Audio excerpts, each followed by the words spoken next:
Hello children, welcome to असा education. आज हम पढ़ेंगे chapter number 16, parliament and law, social science book grade 8 से।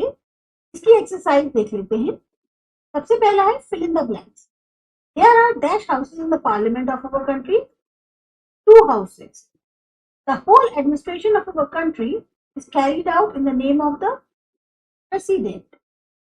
There are in all 245 in Rajya Sabha and 545 in Lok Sabha members in the parliament of our country. Upper house जो हमारी Indian parliament का है उसको हम बोलते हैं Rajya Sabha. That is the constitutional head of our country, president. अब देखते हैं सेकंड सेगमेंट जो है, answer the following questions in one or two sentences. छोटे छोटे आंसर्स हैं। Where is our parliament located? सब जानते हैं in India parliament is located in New Delhi. What age is required for being eligible for the member of parliament? अगर आप member बनना चाहते हैं पार्लियामेंट के लिए तो उसके लिए आपको क्या एज होनी चाहिए? तो लोकसभा के लिए, जिसको हम हाउस ऑफ द पीपल भी कहते हैं, एक इंसान की 25 साल की उम्र होनी चाहिए ताकि वो जो है मेंबर ऑफ लोकसभा के इलेक्शंस के लिए खड़ा हो सके।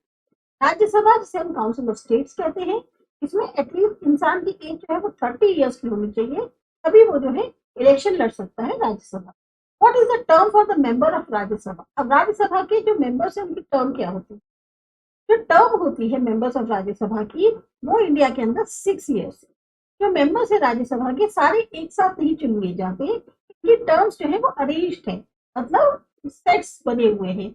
एक थर्ड ऑफ मेंबर्स जो है वो रिटायर होंगे हर 2 साल के बाद और नए मेंबर्स उनकी जगह चुन लिए जाएंगे ताकि जो वैकेंट सीट्स है उनको फिल किया जा सके। फिर है राइट शॉर्ट नोट्स ऑन।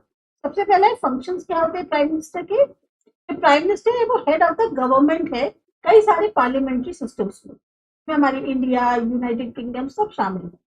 अब इनके मेन फंक्शन क्या होते हैं प्राइम मिनिस्टर के? एक तो ये कैबिनेट को लीड करते हैं, गवर्नमेंट को सेट करते हैं, यानी जो भी गवर्नमेंट की पॉलिसीज वगैरह है उनको बनाते हैं, कंट्री को इंटरनेशनली रिप्रेजेंट करते हैं, बहुत ही अहम डिसीजन जो है नेशनल इंपॉर्टेंस से संबंधित उनको लेते हैं। इनका एक मुख्य रोल होता है लेजिस्लेशन को शेप करने में, मैनेज करने में एडमिनिस्ट्रेशन को, और जो भी गवर्नमेंट के प्रोग्राम्स हैं उनको लागू करने। साथ ही साथ ये एड्रेस करते हैं नेशन को जब कोई खास इवेंट्स होते हैं या कोई क्राइसिस होती है, लीडरशिप प्रोवाइड करते हैं इमरजेंसीज के दौरान, और इनकी बहुत ज्यादा प्रभाव होता है कंट्री की पॉलिटिकल और इकोनॉमिक डायरेक्शन को शेप करने। दूसरी आती है पार्लियामेंट।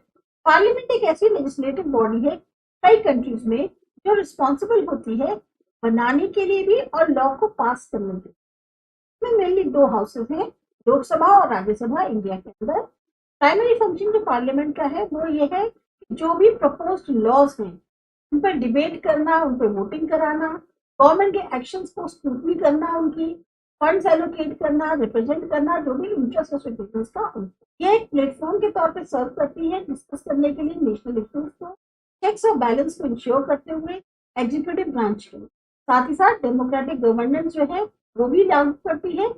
रिप्रेजेंटेशन किसका होता है? जो चुने हुए प्रतिनिधि होते हैं। Law and its importance. Law जो है वो सेट ऑफ रूल्स और रेगुलेशंस है जो किसी भी सोसाइटी को गवर्न करता है, इंश्योर करता है कि ऑर्डर, जस्टिस जो है या प्रोटेक्शन इंडिविजुअल राइट्स का मेंटेन है।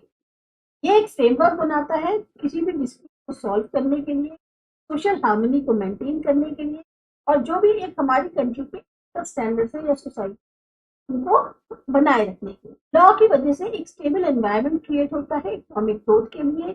ये जो है प्रॉपर्टी है, राइट्स है या कॉन्ट्रैक्ट्स है गार्ड करता है, क्वालिटी प्रमोट करता है, सबको बराबर की तरह ट्रीट करके सेम लीगल प्रिंसिपल हर एक पर अप्लाई करता है। इसके अलावा ये डेटरेंट की तरह सर्व करता है। डेटरेंट का मतलब क्या होता है?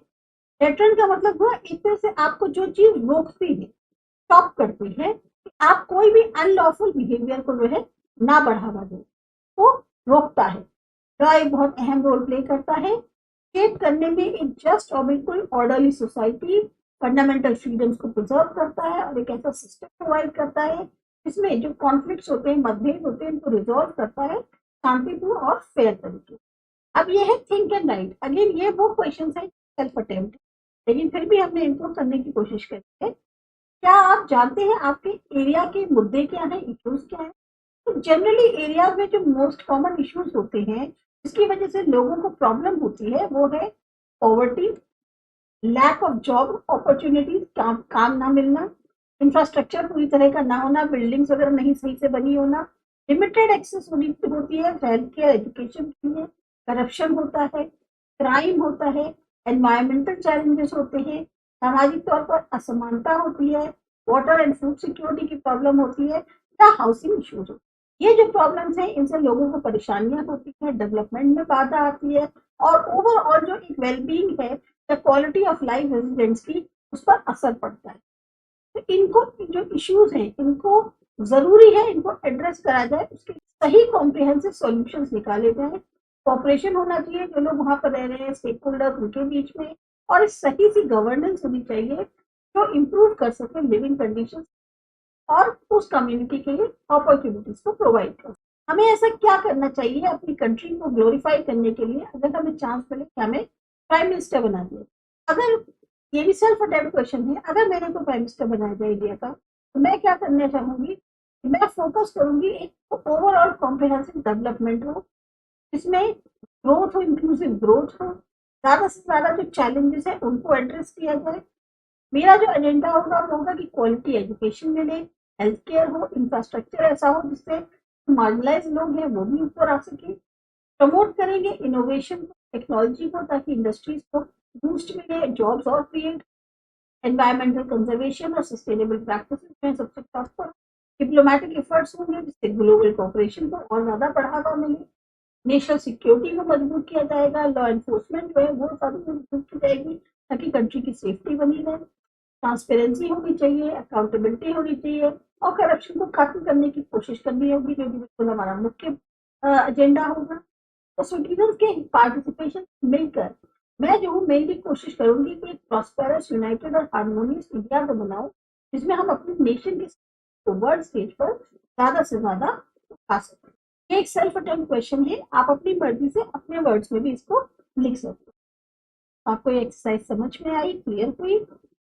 टाइप करिए आशा एजुकेशन। अगले चैप्टर